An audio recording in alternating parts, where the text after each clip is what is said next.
Музейдегі жәдігерлер көне дәуір тарих жөнінде мәлімет береді.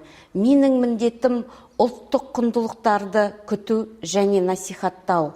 Менің есімім Абуова Мейрамкүл. Мен музей қызметкерімін.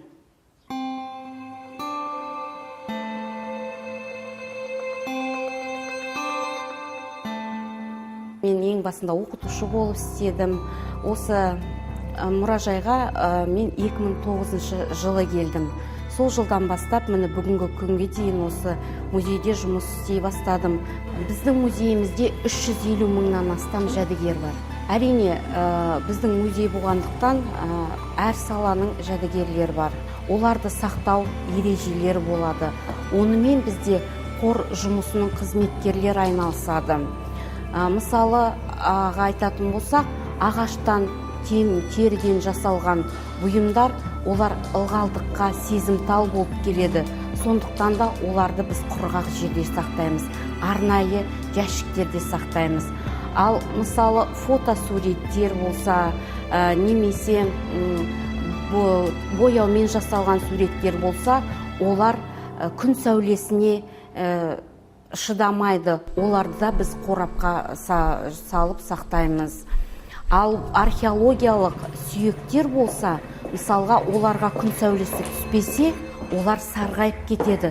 Сондықтан біз оларды ашық жерлерде сақтаймыз. Темірден жасалған қару-жарақ, қылыштар болса, оларды арнайы темір жәшікке сақтаймыз. Бізде осы міне музейімізде 10 зал бар. Әр залда өзіндік қойылған заттар бар. Ал қалған заттар, мысалы, тек қана қорда жата бермейді олар. Біз мысалы көрмелер жасаймыз, жылына бірнеше көрме жасаймыз. Сол кезде көрмені біз сол жәдігерлер бойынша көрмеге қойып көрсету бойынша жасаймыз. Музейлік іс-шаралар өткенде де қордан аламыз. Экспозицияда тұрған заттарға тиіспейміз. Біз тек қана қордағы тұрған жәдігерлермен жұмыс жасаймыз. Бізде музейімізде барлық жәдігерлер құнды болып саналады. Тек қана айта кететін болсақ, мысалы 17 ғасырдағы дулығаны айтып кетуімізге болады. Көне жәдігерлер, біздің қорымыздағы жәдігерлер әрине жыл сайын толығып отырады. Бізге мысалдан қала жұртшылығы алып келеді. Не болмаса өзіміз біреуден естіп, мәліметтер жинау арқылы біз қорды толтырып отырмыз жыл сайын. Мысалы, біреу атасының жаңағы ордендарын әкеп сатқысы келеді, жай тегін бергісі келмейді. Ондай жағдайларда бізде қарастырады. Егер де нағыз керек зат болса, әрине музейде бізде арнайы сонымен айналысатын адамдар бар. Әрине біз әрекет жасаймыз.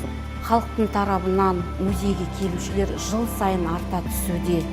Мен ойлаймын, қазір бұрынғы кезге қарағанда бүгінгі күнге дейін жұртшылық жай ғана жүрмейді. Келген адам таңданып, таңсанып, бізде осындай музей бар екен ғой деп. Мысалы, бүгін әжесі келсе, ертең баласын ертіп келеді, баласы немересін ертіп келеді. Күнде бастауыш сыныптардың оқушылары әр мектептен күніне 4-5-6 іс-шарадан өткіземіз. Ресей, Омбы қаласы, Салихард қаласынан келіп өздерінің көрмелерін ұйымдастырады. Бізде сондай алмас көрме ұйымдастыру деген қарастырылған. Біз өзіміздің ұлттық дәстүрімізді көрсетіп жатамыз, басқа жақтарда да шығып. Енді алдағы музейіміздің жоспары өздеріңізге белгілі. Экспо 2017-ге үлкен көрме ұйымдастырып жатырмыз. Бұны біз тамыз айында Астана қаласына апарамыз. Енді соған қазір дайындық үстіндеміз. Бәз біреулер экономика, бірі құқық қорғау саласын таңдайды.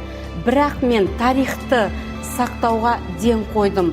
Осы таңдау жасағаным үшін әсте еш өкінген емеспін.